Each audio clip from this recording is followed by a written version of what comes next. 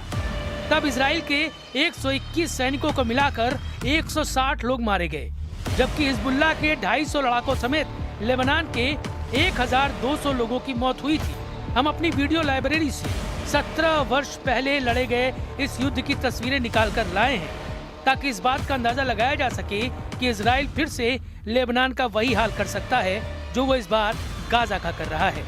Hamas के operation flood के बाद तबतबाई ने लेबनान का मोर्चा संभाला था और इजरायली फोर्स के साथ हिजबुल्लाह की जितनी बड़ी झड़पें हुई, उसमें हर हमले का ऑर्डर देने वाला तबतबाई को ही बताया जा रहा है। लेकिन अब इजराइल ने बदला ले लिया है, क्योंकि लेबनान पर जिस तरह की बमबारी हुई है, उससे जाहिर है नेतन्याहू अब हिजबुल्लाह को बख्शने वाले नहीं हैं। दक्षिण बेरूत पर उड़ते हुए इजराइल के फाइटर जेट जरा भी रहम दिखाने के मूड में नहीं है।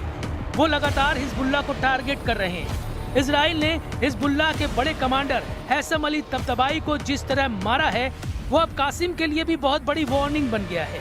2023 और 2024 में दुनिया ने देखा कि कैसे उत्तर इजराइल हिजबुल्लाह के हमलों के खौफ से खाली हो गया था। इजराइल को बॉर्डर वाले हर इलाके को खाली करना पड़ा।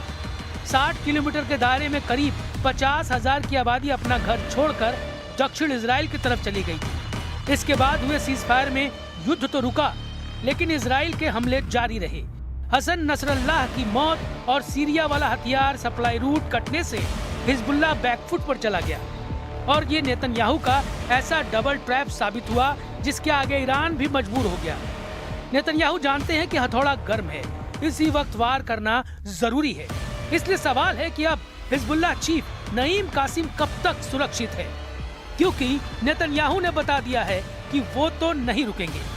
हमास के बाद उनके टारगेट पर हिजबुल्लाह है और अब ईरान भी उसे नहीं बचा पाएगा।